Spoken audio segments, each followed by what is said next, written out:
Dear respected Thai, dear beloved community, today is the 12th of June in the year 2022, and we are in the Assembly of Stars Meditation Hall in the Lower Hamlet of Plum Village on the, I don't know what day of our June retreat. 今日が何日目のリトリートの日か忘れてしまいました。It's a great joy to be together. 共にいるということは大きな喜びです。Today I've been invited to share a little bit about trauma. トラウマについて話をするようにというふうに招いていただきました。プラムヴィレジのプラクティスがどうトラウマと関連しているでしょうか。トラウマセラピーと。And it's very nice to be invited to share on that theme because そのことについてお話しするように招いていただいたのはとても光栄なことです。何年か前にはそれは可能ではなかったかもしれません。ですから我々が成長しているというふうなことを示していますね。その言葉をもはや恐れることはありません。バランスを持つことができます。この伝統に根ざすということと、そして新しいことを学んで成長していくということ、アップデートをし続けていくこと、新しくなり続けるということ、私たちのプラクティスを効果的で意味のあるものにしてアップデートしていくということ。私たちのプラクティスと統合していくというふうなことに対して脅威というふうに思うかもしれません。外側のプラクティスの外側にあるものっていうのを持ち込むということ。でもそれがきっちりと私たちの伝統に根付いていて、プラクティスをきちんと根付いていれば、それは統合していくことができるものです。私の今日の意図はそれです。このプラクティスとタイが教えてくれた教えによりどころを見つけるということ、そしてまた同時に成長し続けるということです。タイはいつも誰も成長し続けてくれました。いつもクリエイティブで、いつも新しいプラクティスを紹介してくれます。もしそれをしなかったら、タイを引き継いでいないということになります。同じことをただ続けていたら、それはタイのいい弟子とは言えないでしょう。そして全てのものを捨てて全てを変えようとしたら、またそれもいい生徒とは言えませんね。ですからバランスが大事なんです。何を大事に保って維持していくのか、そして謙虚になること、成長の余地があるというふうなことを見ることも大事です。2009年21日リトリートでタイがシェアしてくれました。私たちの時代の苦しみということに、仏教の伝統ではある種類の苦しみについて語っていました。それはもしかしたら他に私たちにはそれほど関連していないかもしれません。誕生の苦しみ、死の苦しみ、病気、老いるという苦しみがありますね。誕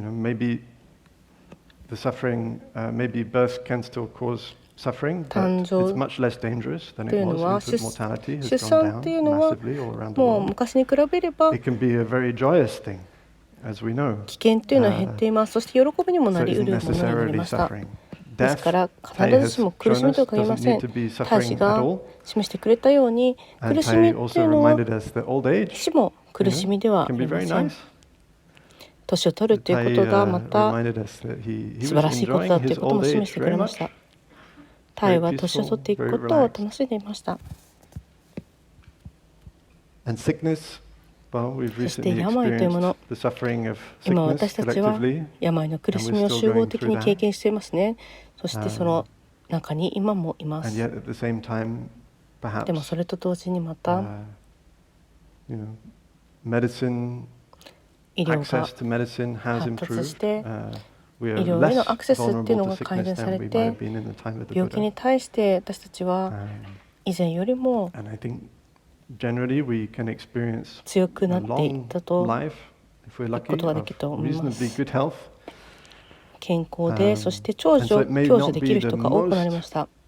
ですから、昔に比べたら大きな関心事というふうに、今でもチャレンジではありますけれども、前ほどではなくなったのではないでしょうか。タイは教えをアップデートしてくれました。私たちへの、例えば気候変動、2009年、今は気候危機というふうに言うことができます。そして気候への不安、アップデートし続ける必要があります。不安、変更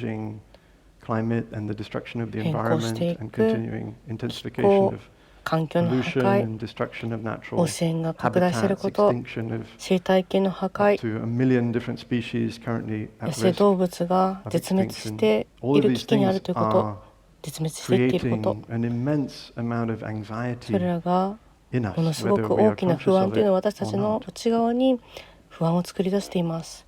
気づいているとしてもいないとしても、特に若い人々にそうです。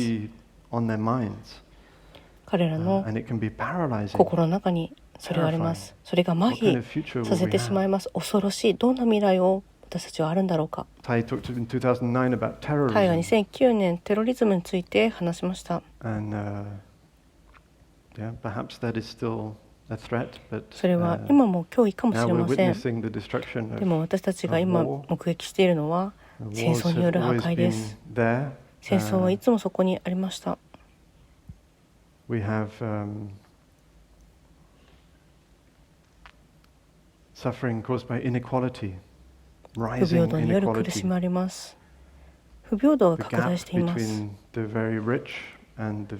ップが広がっています。お金持ちと貧乏な人の。そして不安がどんどん大きくなっています。プレッシャーもあります。そしてまた差別による苦しみというのもあります。人種による不平等、あらゆる形の差別、異なるジェンダー、性的指向、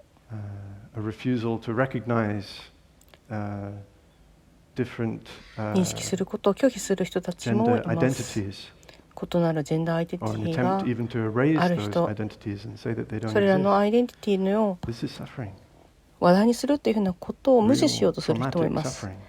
それが苦しみとなります。本当のトラウマ的な苦しみです。ですから私たちはそれらのことをどうやって進めていったらいいかということを考える必要があります。チェックをし続けるんです。確認し続けます。アップデートする。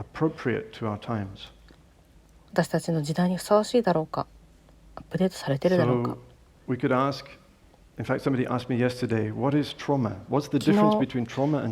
る人に尋ねられました。トラウマと苦しみって何ですか？そのトラウマと苦しみはどう違うんですか？トラウマについて語るっていうことはどういうことなんでしょう？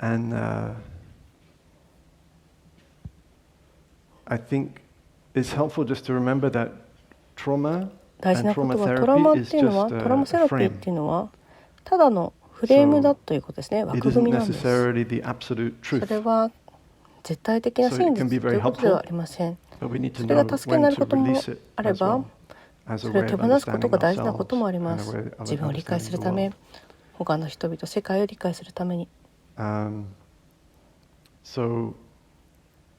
トラウマへの気づき、そしてこの社会のトラウマへの効果っていうのの気づきはどんどん大きくなっています。第一次世界大戦の後、私の曽祖父は第一次世界大戦から帰ってきました。そのことについて、経験について語ることができませんでした。その経験を語るということを政府から禁止されていたんですね。戻ってきた兵士たちっていうのは特別なミリタリーキャンプに孤立させられていました。そこに長い間滞在させられて社会に戻っていくことができなかったんです。それは政府の中に恐れがあったからですね。彼らがどんなことを話すのか、その彼らが経験したことに対する恐れというのがありました。それが社会的な不安っていうのを引き起こすのではないかと政府は心配していたんです。スコットランドで何が起こったとしても、そのことについて彼は生涯話しませんでした。実際、私は彼には会ったことはないんですけれども、私が祖父母から聞いたところによれば、彼は固まってしまった。ほとんど話せなかったんですね。インタラクション、相互作用というのを避けるようにしてました。閉じこもっていました。感情的に閉じこもって非常に冷たく無関心でした。彼が本当に楽しむことができたのはトマトを育てるということだけでした。温室の中で彼の愛を、優しさをトマトにだけ表現することができました。でも人に対しては冷たく無関心でした。それらの日々に彼らが経験したいことはシェルショックと言われるものでした。コンスタントにその塹壕の中にいて爆弾の音を聞いているということが大きな影響がありました。でもそれは無視されてたんですね。政府は戦争を続けるために彼らが戻ってきた時に助けとなるようなものを限られていました。彼らの苦しみというのはほとんど無視されていたんです。それは第二次世界大戦まで続いていきました。兵士が戦争から帰ってきて、ベトナム戦争、朝鮮戦争、イラクやアフガニスタンの戦争に参加して帰ってきました。だんだん、特にベトナム戦争から帰ってきたアメリカの兵士たちから始まると思うんですが、あるパターンというのが気づかれるようになりました。それはあるレベルの圧倒されるような苦しみを経験した人は凍らせてしまう神経のシステムを、そして人々を行き詰まらせてしまう、命とつながりを断たれてしまうと。私たちがそれについてもっと学んできたところ、理解し始めてきたことっていうのは、私たちの神経システムっていうのは、いくつか限られた道しかないということです。圧倒されるような恐怖や危険というものに対して、私たちはみんな同じな神経のシステムっていうのを持っています。どんな脅威であっても、その反応っていうのはいくつかの限られた反応しかありません。それは車の事故でもそうですし、誰かに侮辱されたり、感情的な虐待、戦争、あるいはひどい事故を目撃したりというような時、神経のシステムっていうのはある限られた反応をします。もしかしたらこういうふうに尋ねるかもしれません。昨日尋ねられました。ブッダはなぜこの話をしなかったんでしょう。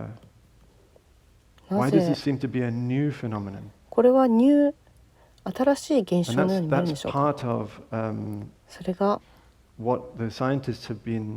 科学者たちが学んで研究してきたことなんですけれども、例えば野生動物っていうのはトラウマを受けるということはありません。興味深いですね。固まることはありません。ある鹿が動物に攻撃されたら、例えばライオンに攻撃されたときに、次にライオンを見たときに固まってしまうことないですね。もしそうしたらただ食べられてしまうことになってしまいます。だから逃げなくてはいけない。そこにとどまるわけにはいかない。たとえ圧倒されたとしても、その状態にとどまっているわけにはいかないんです。科学者たちは野生動物を観察したところ、生命の危機になるようなことがあったときに、そこで生き残った動物たちっていうのは、危険が過ぎ去った後、立ち上がって体を震わせるんですね。体のあらゆる部分を、全身を震わせます。そして頭を上げて周りを見て、そしてまた歩き始めます。それで大丈夫、トラウマを受けることはないんです。ですから野生動物っていうのは覚えてるんです。今もどうやって生来の自然の形で命の危機なトラウマ的な状況っていうのをやり過ごしていったらいいかっていうことを、そして私たちはその力をどうやら失ってしまったようです。過去それがありました。そして私たちの中にも本当はあるんです。同じ科学者たちがその現象を観察した人たちがまたあるコミュニティっていうのを観察しました。伝統的な暮らしをしている人たち、彼らがどうやってトラウマを扱っているのか、結びついたコミュニティの中で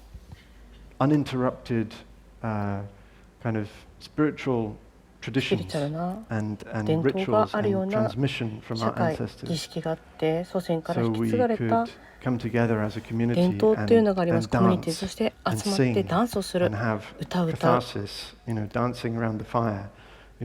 火の周りで踊るってこと、それはあまりロマンチックに語りたいわけじゃないんですけれども、多くの社会ではそれはまだ可能です。そして体を震わせるっていうふうなことをするんですね。そのことによって圧倒されないこと、トラウマによって麻痺するっていうふうなことが起こらないということが可能になります。なぜそれを忘れてしまうんでしょう。多くの理由があります。それを体から私たちはよりつながれなくなっています。体から阻害されて、コミュニティから切り離されています。あるいは祖先やその伝統から断たれています。そのつながりが失われている。知恵や知識というものが失われていっています。もっと面白い問いというのがあって、それをどうしたらいいのかということですね。どうやってもう一度学ぶことができるでしょうか。どうやってもう一度ケアをしていったらいいのか。トラウマが私たちの体のシステムの中で詰まってしまったら、大事なことは理解するということです。タイは強調していました。私たちにどうやって神経のシステムが機能しているかということを学んでほしいと。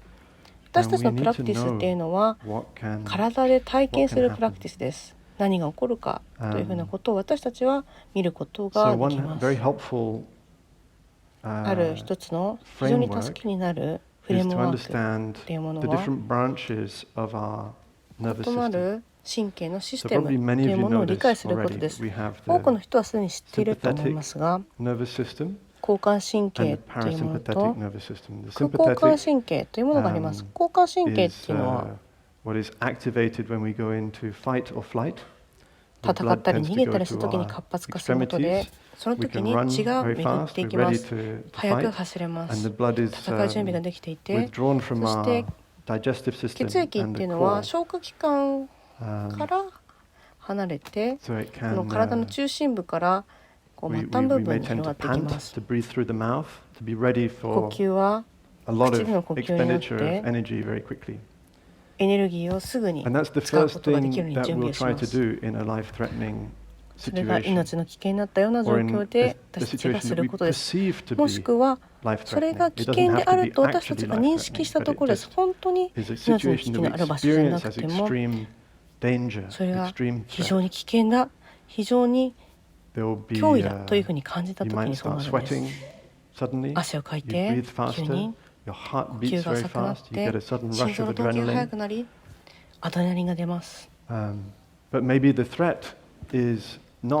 でも危機というのは本当に命の危機ではないかもしれません。例えば誰かが優しくなかったり、ひどいことを言ったり、あなたは誰かに攻撃されたかのように、熊に攻撃されたかのように反応してしまう。そのことで気づくのは大事です。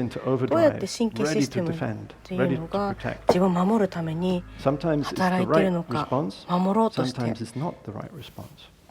それが正しい反応のこともあれば、正しくない反応のこともあります。体はベストを尽くしています。そして気づくことによって助けることができるんですね。意識で気づく。これは命の危機じゃないんだ。この人は苦しんでるんだ。怒って動揺してる。でも私は大丈夫だ。私の命ってのは危機にあるわけじゃない。大丈夫。リラックスできます。そして交感神経を活性化することができるんです。神経システムのまた別の働きです。休んだり消化するための機能です。それが瞑想神経によってコントロールされています。体の中で最も長い神経のうちの一つです。それが安全だというふうに感じたとき、アクティブになります。リラックスすることができます。呼吸がゆっくりになって、エネルギーを消化器官に送ることができます。私たちの筋肉は、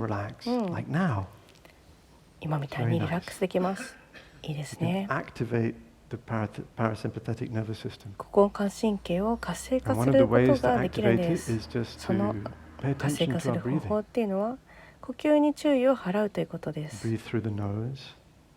鼻から息をして、微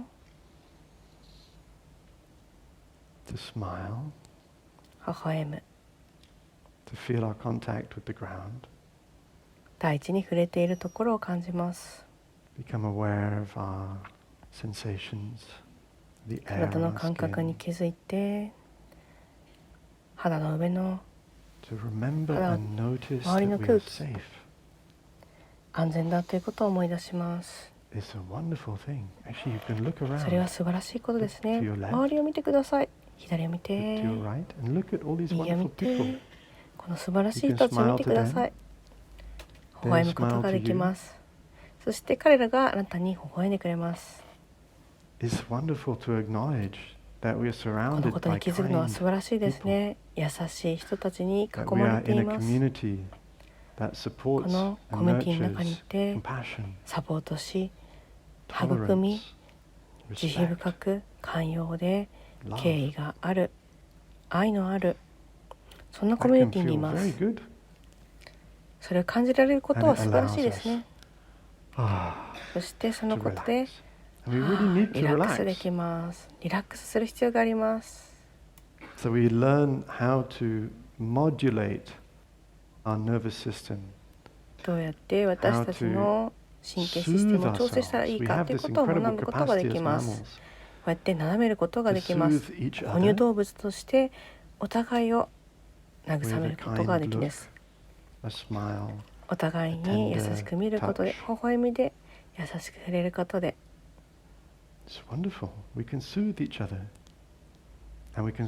お互いをなだめることができます。自分自身をなだめることもできるんです。呼吸への気づきによって自分の周りにある安全に気づいて、私たちの周りにある美しさを思い出します。木々や空、不思議に満ちた素晴らしいこの地球、私たちの下にあって私たちを支え、育み、維持してくれています。彼の音を楽しむことができます。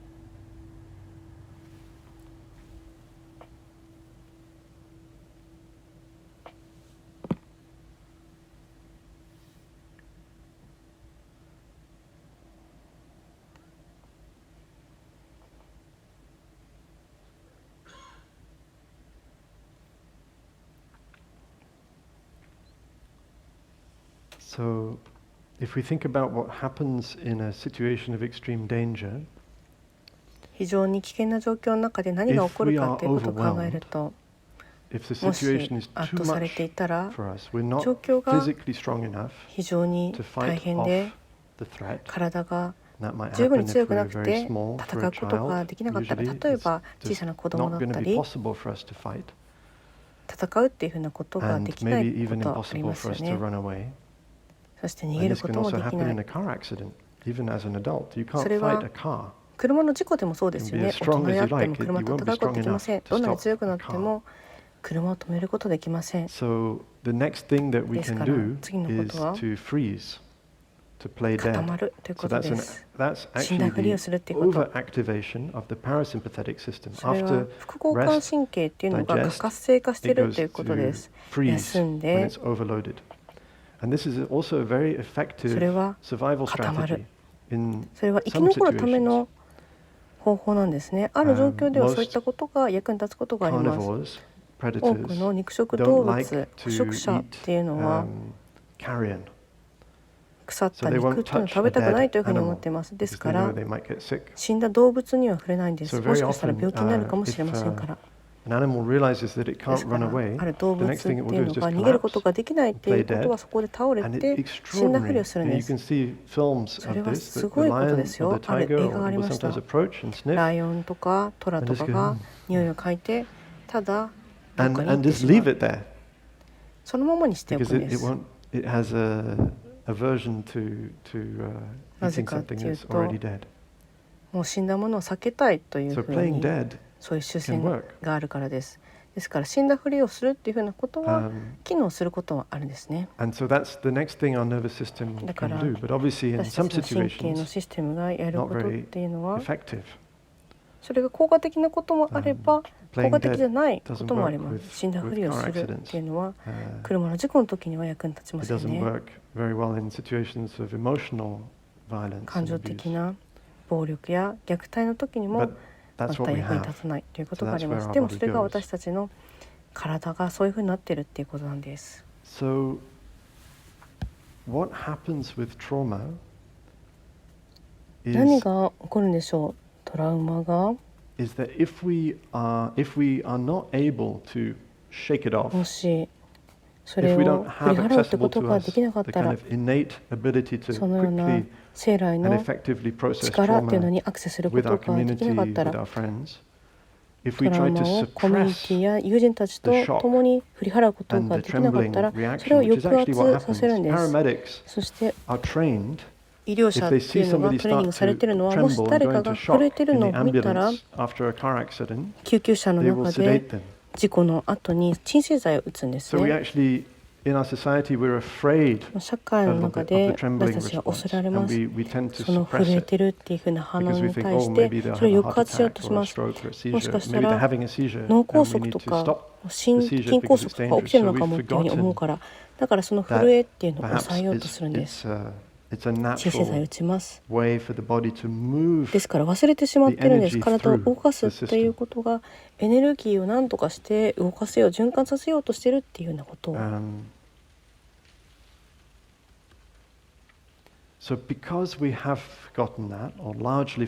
私たちはそれを忘れてしまっているので、そ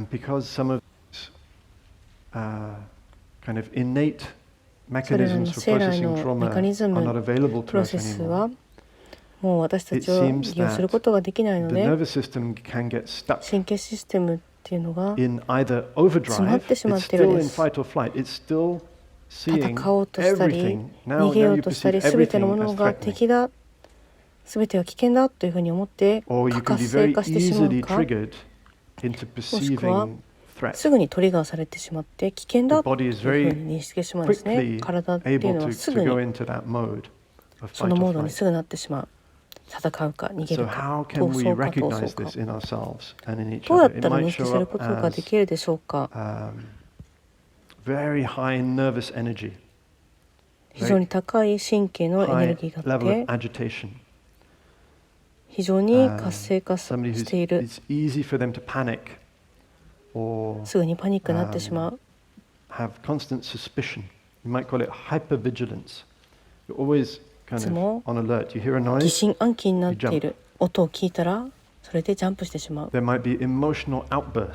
感情的な爆発っていうのがあるかもしれない。いつ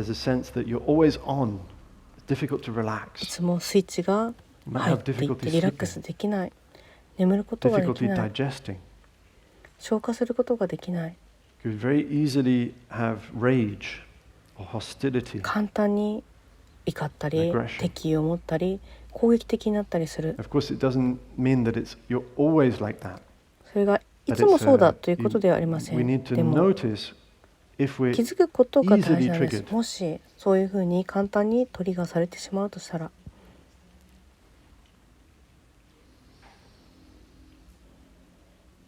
ちょっと立ち止まるようにというふうに言われました。外側に今素晴らしい雨のね中断が起きています。鐘の音を一つ聞きましょう。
In, out, deep, slow, calm ease, smile, release, present, moment, wonderful moment.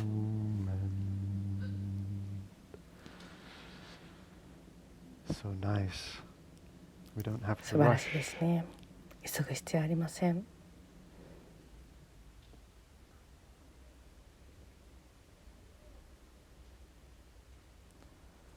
So it's very important, とても大事なことは、 as I'm speaking about what can happen to our nervous system, 私たちの神経システムに何が起こっているかという話をしていますが、 how does that make me 気づく feel? ことが大事です。どんなふうに自分を感じさせているんだろうか。 And if we recognize some of those things in ourselves, 自分の中で起きていることが it's 認識す important るこ not と to ができる feel と、大事なことは ashamed 恥に思う必要はないです。何かが間違っているということではありませ Our ん。 nervous system is very intelligent. この神経システムは非常に賢いんです。 Our nervous 素 system 晴らしいん is です。 helping us この to 神経システ survive, ムが has 私た helped ち us を to 生き残 survive. る We're ため still に here. 助けてくれてます。だから We're all 私たちは今もここにいるんです。みんな生き残りです。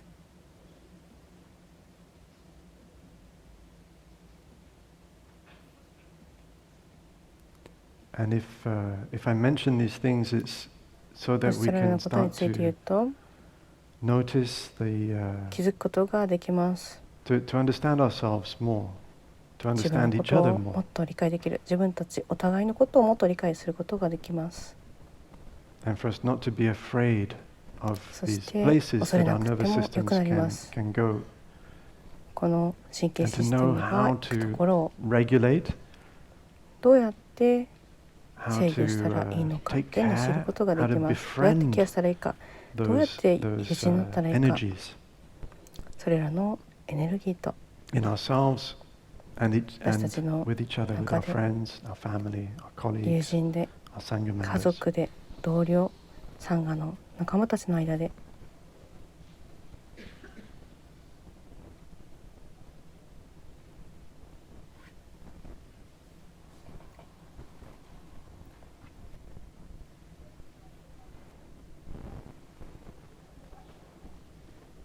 So it's just mindfulness, noticing マインドフルネスで気 what づくんで happens す。 to us た in だ certain 何が起こっ situations. ているのか、ある状況 How の中で easily we can, how quickly どうやって簡単 we に can feel threatened, すぐに脅威を感じてし and ま how うの do か、 we respond to that situation それに of どうやって反応 discomfort, しているんだろうか、 of feeling 不快な in an 時、 unfamiliar situation, 不慣れな状況の中で feeling ill at ease. What do we tend to 不 do? 快感を感じて、 So that's on one side of the 何をするん spectrum だろうか。 is we あるス can ペク tend ト to ラ be ムの中では hypervigilant, very alert, 非常に and 活発になって警 the 戒 other し way ま that our す。 system can handle it is もう片方 if っ we ていうのは needed to freeze to survive 固まるということです。生き whatever the 残るた threat め was, にそれ then がどんな危険であって our も固まる。 system can get 私たちの stuck システ in ム that っていうのは mode as well, そ to の a モードの certain 中で extent, to a 詰 greater まっ or てし lesser まう。 extent. ある And it 程 can 度 be that そ that れが is どれくら our いかってことはあるんです habitual けれども、 reaction to それが situations 習 of 慣的な discomfort 反応 or になるん threat. ですね。不 that we 快 shut 的な状況、危険なことが起こったときに閉じてしまう、シャ So ットダ how ウンし can て we しまう。 recognize that in ど ourselves うやって and in 認 each 識したら other? いいでしょう。自分の中に、 Well, お互い it の may 中にそういったこ feel とがある that という we ことを、 are often numb. もしかしたら麻痺した感覚に We な may るか have も a しれません。 tendency to be もしか withdrawing したら from social situations and 社会 unfamiliar 的な状況 situations. から自分が引き下がってしまうということもあるかもしれません。馴染 Feel みのない disconnected 状 from 況から our 離れてし physical まう。 sensations or not feel anything. 体から When people talk つながってないような in 感覚にな retreats る。 about getting in リ touch トリ with ート your の中で feelings, そういう for some 話をす people る人がいます。 it's very 自分の感 mysterious. 情に触れるってことを言って、 I don't feel それどういう anything. 意味なの？何も感じないよ。それ何？っていうふうに思う人も We いま may す。 just want to sleep a lot. 寝たい。 We may た feel くさん very 寝たいと思う lethargic.。It might manifest as depression, low mood, それ low がうつの energy. ような形で現れる low 人もいます。 motivation. 非常に低いエネルギー。 Sometimes it manifests as what we 時と call し a てそれは flat affect. フラットアフェクト You とい don't う have 形で much 現れる人もい emotional ます。 response. 感情的な反応 You と always いう seem の kind が of 全然ない。 blank. 空白になったように感じ We るん can で be す on ね。 autopilot a lot of the time. 自動操縦モードになるということもよくあります。 Emotionally unavailable. 感情的に And ど that う can に happen to も all で of きないよ us. うな状態、それが Now こ and の then. 人にも起こるんですね。 Sometimes more, sometimes less. どんな時、多か But れ it's 少な good かれ。 to know that that is 大事な a ことは potential, that's somewhere we can go. 可能性があるということです。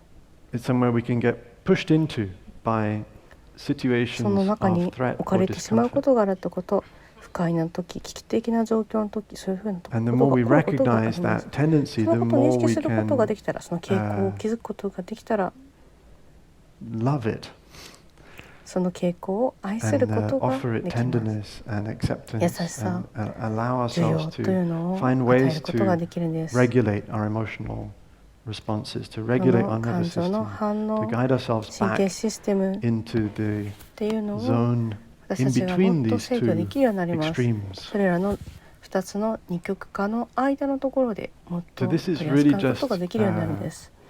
それは a kind of deep mindfulness, 深いマインドフルネスですね。 knowing our habitual 習 response 慣的な to 反応に situations 気づくというこ of と、 threat 危機的な状 or 況に discomfort. どう反応するか、不快な時にどうするか。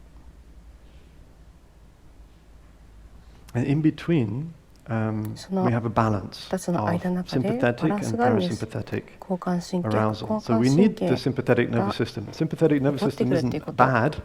You need to have a little 交 bit 感 of 神経が悪い muscle わけじゃ tone, な a いんで little す bit ね。 of そう energy, い a った little 筋 bit 肉 of が vigor. 活性化するエネル Right? ギ We're ー、 not here 生 just き生きとした to エネ kind ル of ギーというのは必要です。 dull ourselves and fall ここ asleep. にただだるくなって、 Yeah. 眠くなって、 So we そ might のためにいるわけ practice じゃないんです。 stillness, ですか but ら our 静けさのプラ stillness クティ can ス be というの very は大事です。 dynamic. でも静けさというのも非常にダイナミックになります。命にあふれている生き生きとしたエネルギー、明晰さというものが、それに気づくことができます。サンガの中でhelp each other to take refuge in the practice and in the Sangha, whether in the monastic community or the lay community. I think almost everybody here is probably a Sangha facilitator at one time or another. And there's a risk in our community that hypo arousal, that low arousal, flat affect, extreme kind of passivity could be mistaken for a very deep practice. And we need to know. その低い状態っていうのが深いプラクティスと思われることがあります。目を閉じて静かにしているからといってプラクティスをしているとは限りません。And that may apply to us sometimes. それは私たちにもそうです。So we need to know how to recognize. どうやって認識したらいいか。So I think of Thai. Thai would be very still, very silent. But if you catch his eyes, 沈黙していました。wow, so alive. でも非常に生き生きとしていました。So quick to respond す to ぐ a に situation. 状況 He could に go from total 反応しまし stillness た。to cracking a 完全な joke 静け and さ making と everybody いうの laugh, から putting the whole community 冗談を言って at みんなを ease. 笑わせる。そしてコミュニティを安らがせる。そういっ And た he ことを had, していました。if you think about the other end, the hypervigilance, the potential to be on high alert, to react. I 非常 remember one に time sitting in 活 this 性 hall, 化してるっていうふうな one of 状 our 態につい plastic て言うと、 chairs, the back of the hall, suddenly ある cracked プラスチックの椅子が壊れたんです and ね、急に。 collapsed, そしてそれが unfortunately for 倒 the れまし person た who。was sitting on it. そしてそ And の上に人 most がい of た the んですね、 people in the 残念な hall がら。 kind of went, 多くの人々っていうのがびっくり I しま had し an た。 enormous reaction, collective 非常に大 reaction. きな Thai リアクションが起きたんですね。 was like an 集合的 eagle. なリアクションで、タイは鷹の He よう was sitting に here, and his eyes そこに座ってて、 immediately 目は一瞬見て、 went to the place where the chair had そ collapsed, の椅子が壊れた場所を見ました。 and there was nothing. で、 It was その like a 何もなか still ったんです。 pool と of ても water, 静かなプールの水 no のよう reaction. にリアクション And はあ this りま is せんでし actually た。 measurable. There have been scientific それが studies on 測ることがで long-time きます。科 meditators to 学者 see が how they 長期 react の to 瞑 surprising 想者ってい stimuli. うのが And びっくりするような there こ is と a があっ little てどう reaction, 反応す but るか the の研究があり recovery ます。 time is very, very rapid. ちょっとしたリアクションがあります。でも戻るのが早いんですね。そこから混乱したりとかパニックになったりしません。静かさにすぐに戻ることができるんです。So, ですから、I can offer us a couple of frameworks that can be helpful. あるフレーム The ワ time ー is クを passing very お quickly. 伝えしたいと思います。時間が過ぎるのあっという間ですね。Okay. OK。We're learning, in a sense, about 私たちが学んでいるのはトラウマセンシティブマインドフルネスです。 This is becoming トラウマへの気づきのあるマインドフルネスです。これは非常に重要なことですね。馴染みの馴染むことの大事な言葉です。コミュニティとして私たちのプラクティスというのはトラウマに対してトラウマセンシティブなんだろうか。多くの記事っていうのがあります。瞑想の危険性について書いている記事っていうのがたくさんあります。マインドフルネスのプラクティス、瞑想のプラクティスっていうのが危険になり得るんだということ。コミュニティで多くいて、この記事を見て、これはひどい、これは怖い。もしかしたら私みたいな人間には瞑想良くないかもしれない。トラウマが過去にあって瞑想っていうのは私をパニックにさせてしまうんだろうか、不安を大きくさせてしまうんじゃないか、何かそういった疑問を受けたことがあります。集合的にそれにどうやって答えたらいいかというふうなことを知っておく必要があると思います。私の答えっていうのは私たちのプラクティスっていうのは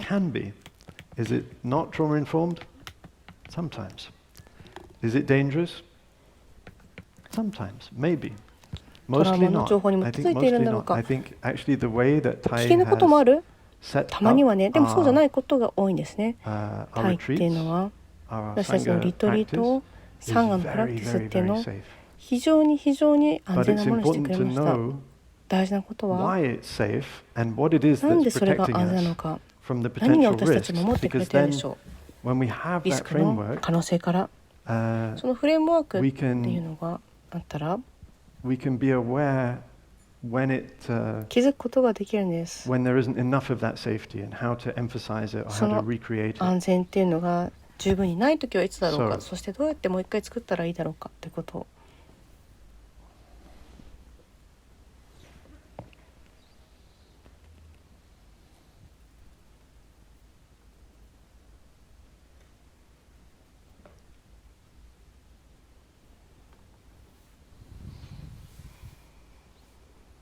Let's write some things on the board.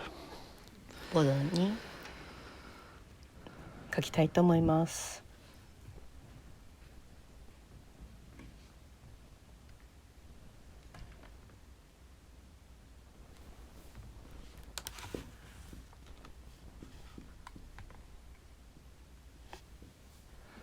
I've written window of tolerance.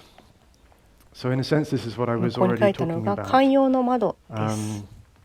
We know that our nervous system can go into 私たちの神経のシステムっていうのは hyper arousal. 非常に This is activation of the sympathetic nervous 活性 system. 化して過活性化した状態になることもありますし、 Or it can go into hypo arousal. もしくは非常に低下した状態、 which is the shutdown, freeze response. 止まってしまう、固まってしまう、シャッ And トダウンしてしまう this ということです frame, ね。 the window of tolerance was このフレーム、 introduced by Dan Siegel ダン・シーゲルという人 as a によって way 紹介された to 寛容 understand の窓ということです。これは how 理解 complex することの systems 助けになっています。どうやっ deal て with システム energy. が非常に複雑 And に it's エネル then ギ been ーを扱っ applied ているの to か。 to the human nervous system. 人 And the 間 idea の is that 神 between 経 the システムに hyper 適 arousal 応 and す the ることができ hypo ます。 arousal, それが there's a 過活性化 balanced した state, 状態 which から is 低 a balance between 低活性化状 parasympathetic 態、 and sympathetic. それが副交感神経と神経上、This is also 交感神経と副交感神経のその間にあります。there is a branch of neuroscience that introduces this theory called the Polyvagal Theory. 科学のその一派ではポリベーガル理論というのが紹介されています。Contested. Not everybody agrees that this is a correct analysis. すべての人が正しい分析というふうに同意したわけではなくて、まだ議論されているものなんですけれども、 Scientist Stephen 科学 Porges 者たちスティーブン・ポー introduced ジェ this ス theory saying that the という vagus 人が nerve この has セロリーを紹介しました。瞑想神経っていうのは and a dorsal branch. And according to his research, the ventral or the frontal vagal 前面の働きが nerve regulates social engagement. So 瞑想 actually 神 social 経っていうのは engagement 社会 is, 的な according to him, very important エ for ンゲージ staying メン in ト this というの in を this middle 管理 realm. していると、制御していると。And the dorsal part of the そ vagal の nerve, 間に according to him, いるという regulates ことが大事なんですね。 the rest, digest, and the shutdown potential of our system. そして休むこと、消化する、シャットダウンすることっていうのを We 司 don't っ have ている to 神 be 経っていうのがあります。 necessarily caught by any of these frameworks, but it can be それらの helpful. フレームワークにとらわれることなんですけれども、気づいているってことが助け It になって can くれま be す。 useful, but we have to remember that this science is very young. 大事なことはこの科学はまだ非常に若いっていうことですね And it can 最 be 近 wrong. のものです。 Or もし it かしたら can 間 be 違ってるかもしれな improved い。 upon. これから改善されるかもしれない。 So when we approach something like our practice and our tradition 私 with たちの this プ kind ラ of クティス、 framework, 伝 we 統、 should be wary of ア the プローチする complex と of きに equality 大事なことは because our practice has stood the 私た test ちの of プラク time. ティスっていうのは時 More 間に than よって 2,500 years, 精査された the Buddha's teaching has been 2500年以上にわたって very well. 仏教っていうのは And this 非常にうま theory く is 機能していま very す。 new. この理論っていうのはまだ非常に新しいものなんです。ですから同じように精査されている時に精査されているっていうのは言いませんね。ですから優越感を持つ必要はないんですけれども、傲慢になる必要はないし、自分たちのプラクティスがベストというふうに思う必要はありません。それが罠になり得るんです。でもですね、サンガに根を張り、プラクティショナーとして旅をするときに、あるものはうまくいかないということもあります。そこで行き詰まってしまう。非常に簡単に別物にジャンプして、プラクティスはうまくいかないんだというふうに思ってしまう。何かこのものが必要だ。何か違うもの。そ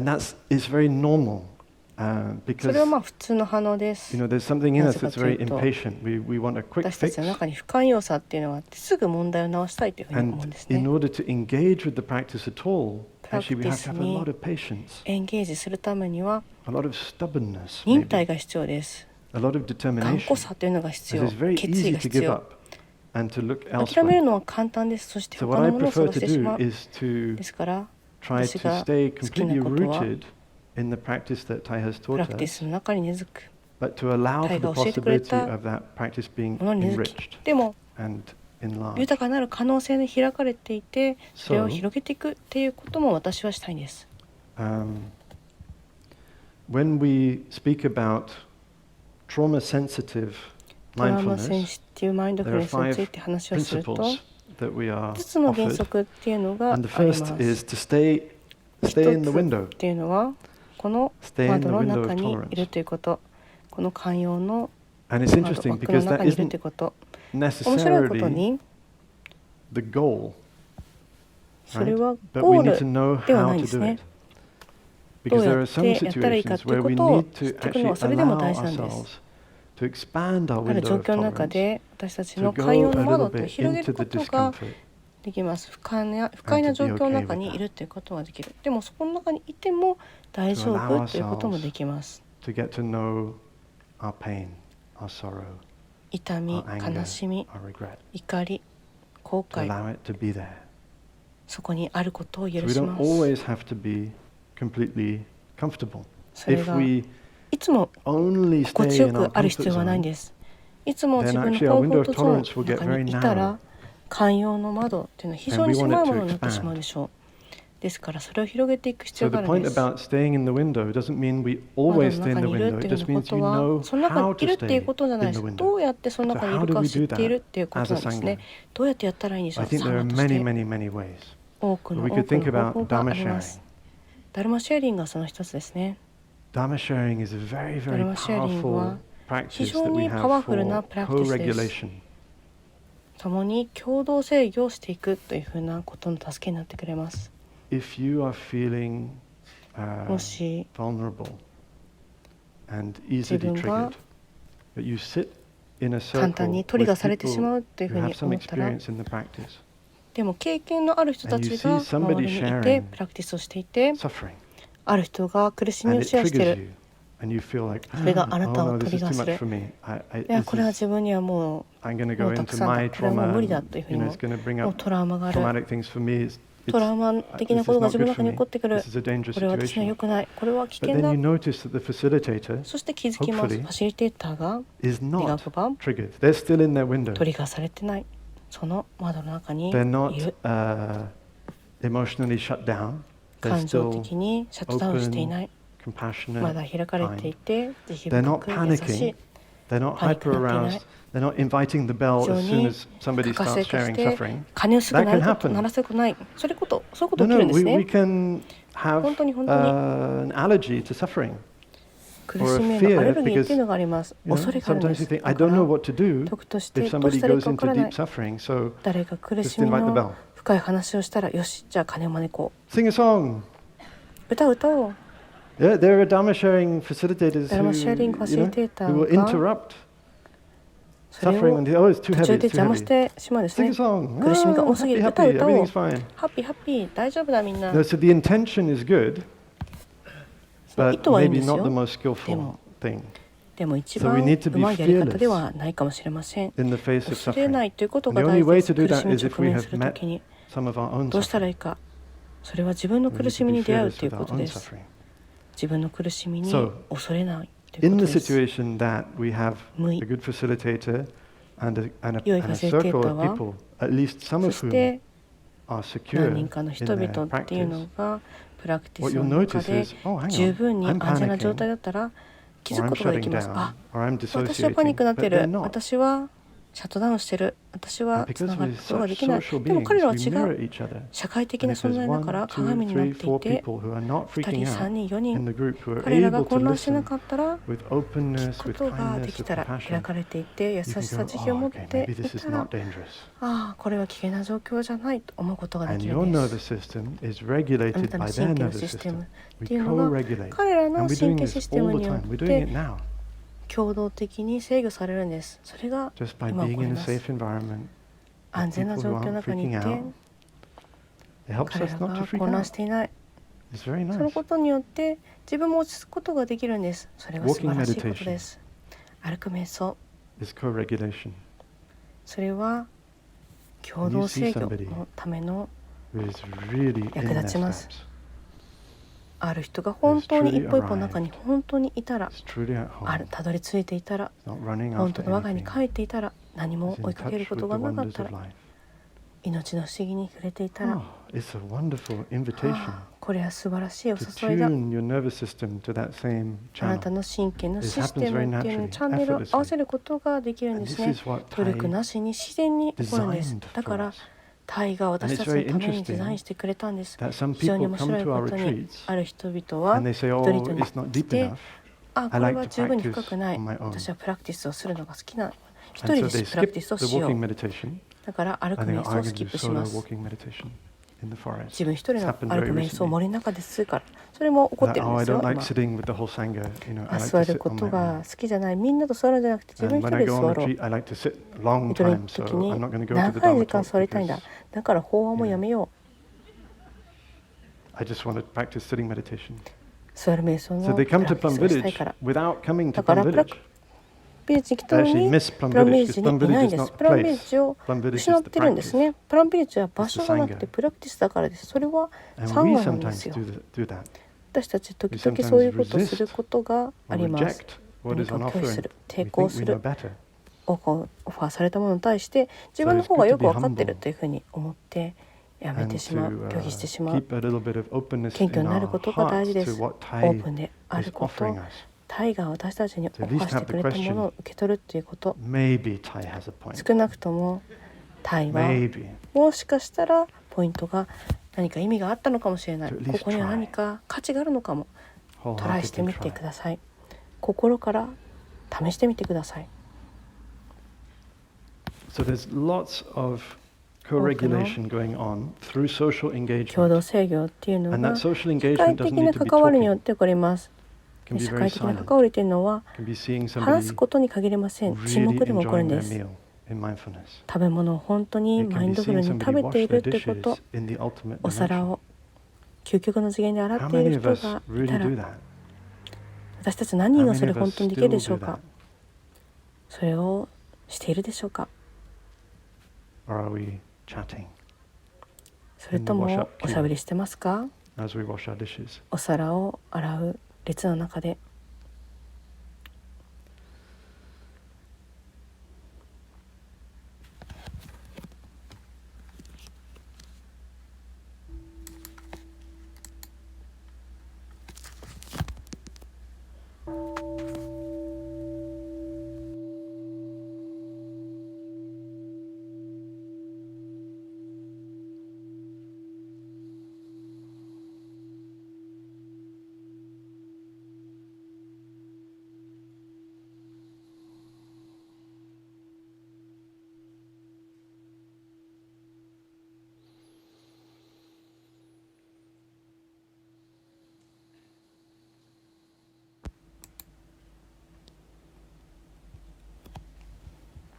So the first principle of trauma-sensitive mindfulness, ト stay ラウマ in the センシティブ window. マインドフルネスの最初の原理というのは、窓の中、領域の中にいるということですね。あるいはどうやってその領域の中にいるかを知っているということ、その2つは必ずしも同じではないですね。自分自身に聞くことができます。どうやってその領域の中にいるということを知っているだろうか、知っているだろうか。Yes。どうやってプラクティスできるか知っているか。いつもその領域の中にいるか、必ずしもそうとは限りません。いつもプラクティスがうまくいきますか。いや、そうとは限りません。うまくいかないこともあります。でもこのフレームワークがあることで、もう一回見るというようなことが助けになります。その領域の中にいるのか、外にいるのか、何が助けてくれるのか、そんなことによってもっと信頼を持つことができるんです。タイが私たちに与えてくれたプラクティスに対して。2つ目の原理というのは、私たちの注意をシフトする、移すということです。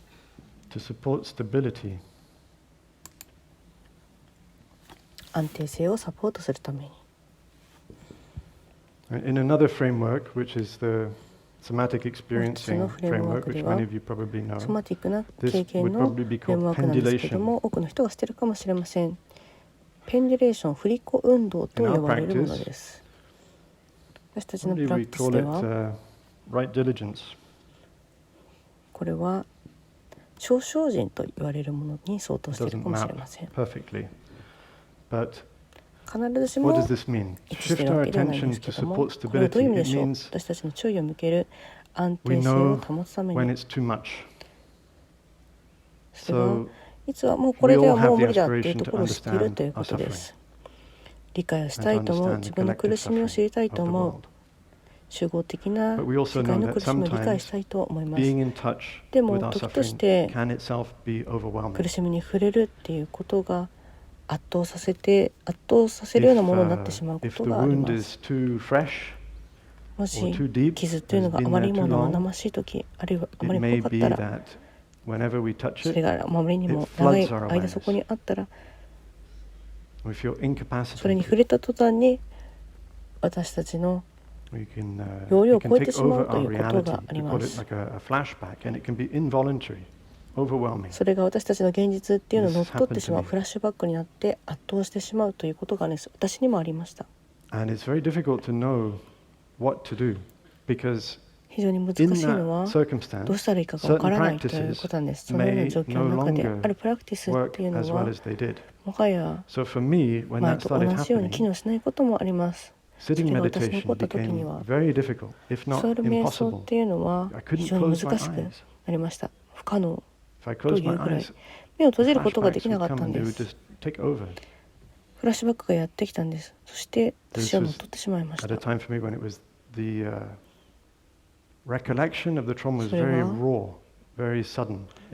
トラウマの記憶っていうのが急で、しかも生々しかったんです。それが急に起こってきました。自分の子供時代の傷でした。それが突然やってきました。非常に強かったんです。私は難しい状況にいました。どうしたらいいか分からなかったんです。ブラザーたちに頼みました。サポートをお願いして。続けるのが難しかったんです。メンターとしてアスピラントのお世話するということ、自分自身が非常に弱っているというふうに思っていました。もしその役割を続けていたら非常にダメージを与えると思っていました。大丈夫だというふりをしてガイドを与えて、安定を与えてサポートして、でも自分の内側っていうのは切り裂かれるような、つながっていない非常に弱った状態というのになっているんです。ですからブラザーにお願いしてその役割を下ろさせてほしい、自分の時間を取らせてほしいというふうに言いました。自分が弱った状態になることを許すということ、その許可というのは私たちは与えられます。そういうふうな状態になってもいいです。それは時には難しいものです。トラウマがやってきた時に、子供時代のトラウマの時は恥の感覚というのに圧倒されてしまうこともあります。ですから三眼の中でそのような人が現れた時に非常にスキルフルである必要があります。彼らの恥というものを加えないように、さらに彼らに悪い気分にさせないように。時としてそういうことをやることがありますね。正直に言えば私たちのリアクションは、もっとプラクティスすればいいんだよ。本当にもっとプラクティスすればそんな風に苦しむはずないよ。そういったものを聞いたことがあります。そのリアクションっていうのは、その人自身のどうしたらいいかわからなさというから来ています。どうやってヘルター、どうやって助けていいかわからない、その反映なんです。それに対してもまた思いやりを持つ必要があります。大丈夫。どうしたらいいかわからない。それでもいい。そのことを認識できる方がいいです。そして好奇心を持ってください。なぜなら、プラクティスすればいいじゃん。座ればいいよ、もっと。プラクティスに行きなよ。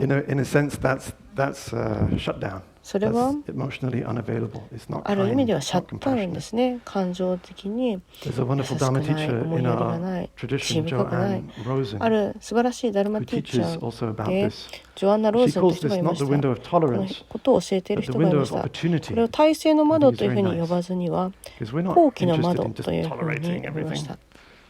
全てを耐えるというふうなことは大変ですね。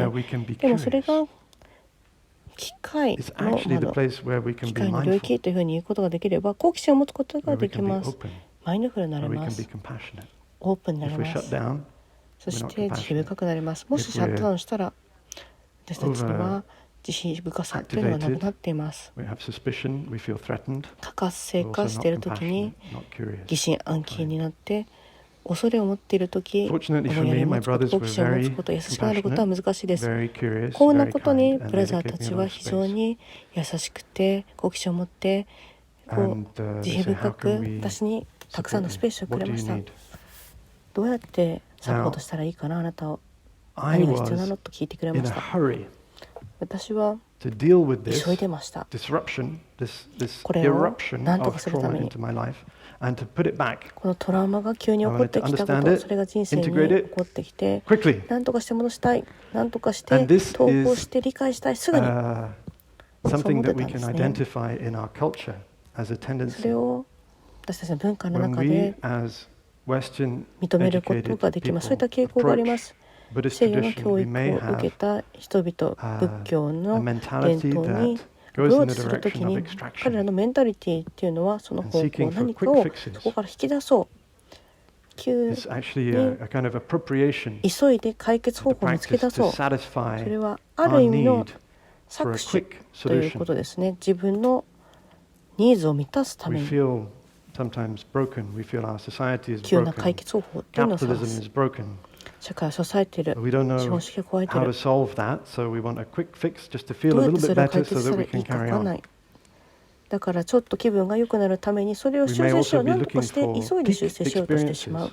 そしてまたピークエクスペリエンスっていうのを探してます。非常に集中したトラウマというのが起こっていて、じゃあ十分に深くいってよし、それで逆側に抜けていこう。ブラックホールの中に行って、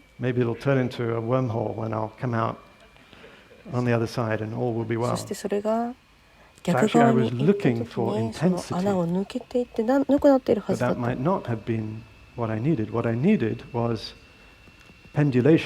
私が本当に必要なものっていうのは振り子運動だったんですね。このペンデュレーション、移すっていうこと、自分の注意っていうのを別のところに移すっていうこと、苦しみに触れているときにそれは自分の限度を知るということです。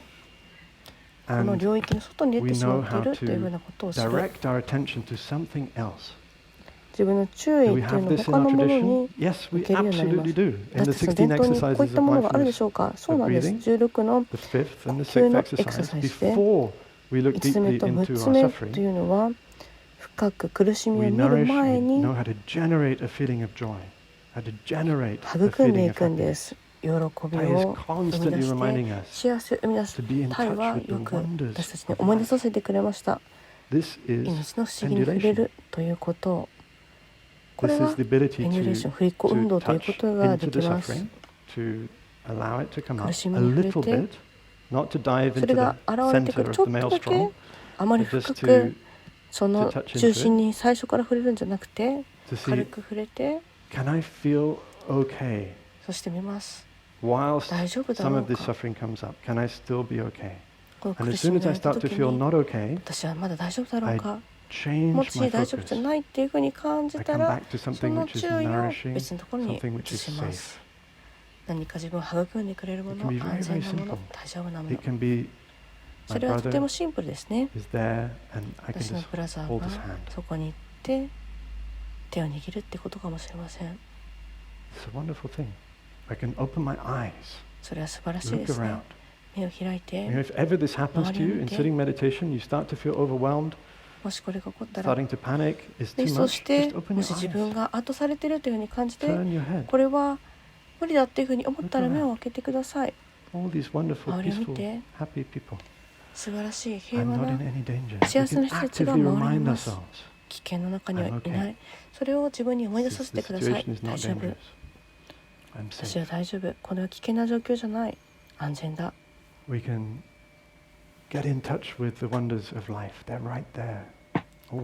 の不思議に触れることができます。いつもそこにあるんです。ただ気づくだけ。星がある。そこにあります。その心があなたの心はその広大さとつながることができます。宇宙の不思議と。それが習慣になる必要があります。どうやって安全で心地よい感覚を体の中で見出すことができるのか。